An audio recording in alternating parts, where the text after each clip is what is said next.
Hello everyone, it's still July 8th, 2022. This is Geo-Rant time, Geo-Rant number 169. And I told you I was going to do the Jack Hill zircons, so I'm going to do that real quick.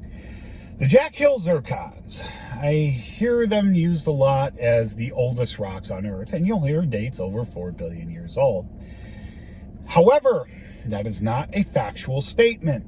I've said this before, the oldest confirmed continental crust or form from a magmatic body is about 3.9 billion years old in the Northwest Territories. I've said this before, there's a contender in Greenland, but we need to work that out yet. We're not quite there yet. We might have about 4 billion, 4.1 on that, but that's still only 4.1.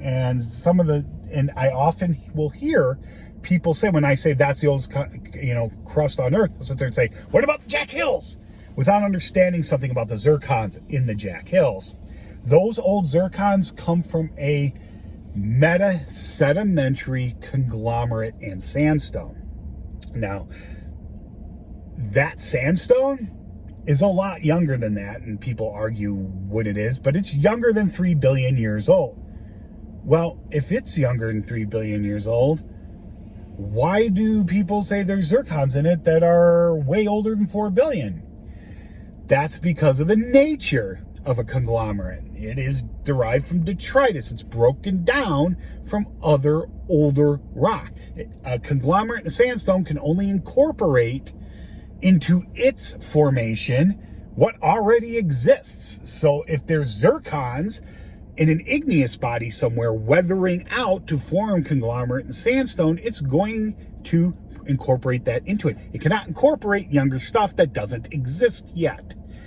So even though the Jack Hill zircons are over 4 billion years old, the rock that contains it is not, because it's not igneous. Those dates were not formation, crystallization from a magma. Those dates are from zircons pulled from some sort of magmatic body that existed more than 4 billion years ago that is now gone. We don't know what happened to it. It's not here anymore. All right. And the Jack Hills is in Australia, if I didn't say that already. So when I say the oldest continental crust on Earth is circa 3.8 billion years old, that's what I mean. Because that sediment that created the Jack Hills was not around 3.8 billion years ago. The zircons that it contains were, but from where those came from, nobody knows. And people have tried to figure out the type of rock it has come from, but that's real hard to do. I mean, that's really difficult stuff to do.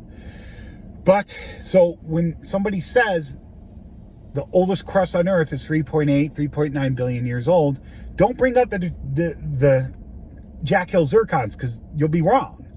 All right, those are detrital zircons. They're grains. They're sand grains, essentially. That's what they are. All right, or silt-sized grains, or whatever. They're detrital zircons. So what that means is, and by the way, there are zircons much younger than those 4+ billion year old zircons in this conglomerate.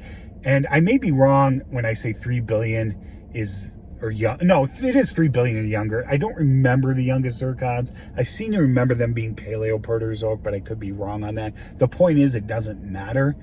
In a sedimentary rock, those zircons, the youngest zircon in that, your formation cannot be older than that, because it's derived from some pre-existing rock. So if you get so it doesn't matter if you have 4.3 billion year old zircons. If you've got 2.5 billion year old zircons, your sedimentary units that age or younger, it cannot be older. All right, it's a maximum age. You cannot be older than your youngest zircon in a sedimentary unit. Now in igneous units, yes, you can be. And there's something else we can use with detrital zircons, is we can determine a source area. If that source area can be found, and in the case of the 4 billion plus year old Jack Hill zircons, we have no clue where that is, because it's gone. As far as we know, it's gone. I guess it's possible it could be deeply buried somewhere, but the fact that the conglomerate's at the surface strongly suggests that it's not. It's gone. So that source rock is gone. Usually when we date things, like I'm doing the Freda sandstone right now, circa 1 billion years ago, The zircons, I probably find some that correlate to, continental crust to the northwest, maybe to the southwest, whatever I find. So I can take those dates, and if I get a cluster, I can find a magmatic body that's crystallized and that's been dated, and I can determine, well, there's a good probability that those zircons came from that body. So I can get a source area to help us understand the extent of that. And that's really helping us out in a long time. Like something you hear young Earth creationists say, they like to think the Sauk sequence beginning of the Cambrian was in all Paleozoic rocks or the big flood. And they use the sandstones and the Cambrian of the Sauk sequence, which is actually mostly carbonate, called the Great Carbonate Bank for a reason. But that aside, is they like to say that's the bottom of the flood, and it happened real fast, sorting and all that nonsense.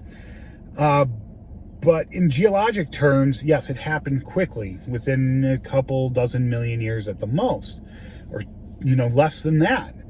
But that's not the first time that's happened. Until recently, we didn't know that. The Baraboo quartzites, the Sioux quartzite, Flambeau quartzite, Waterloo quartzite, all these quartzite outliers we see through the Midwest, Mesoproterozoic, seem to be,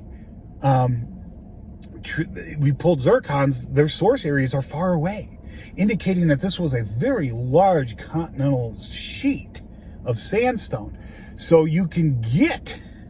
It's not the Sauk sequence isn't the first time you've got deposits deposited quickly over an unconformity. It happened a billion years before that too, billion plus some. So, yeah.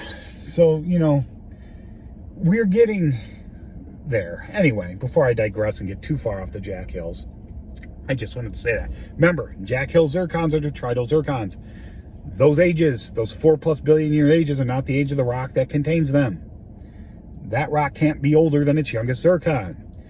So, and those rocks, whatever those 4 billion year old plus rocks were, they're gone. We don't know what happened to them. So we can't sit there and claim the Jack Hills is the oldest continental crust on Earth, because it's not. Ever. Even if Greenland turns out to be correct, Jack Hills will never be a contender, because it's sedimentary in origin. That's its protolith, parent rock. Anyway, that's it. If you have any questions or comments, please leave them below. I hope you learned something.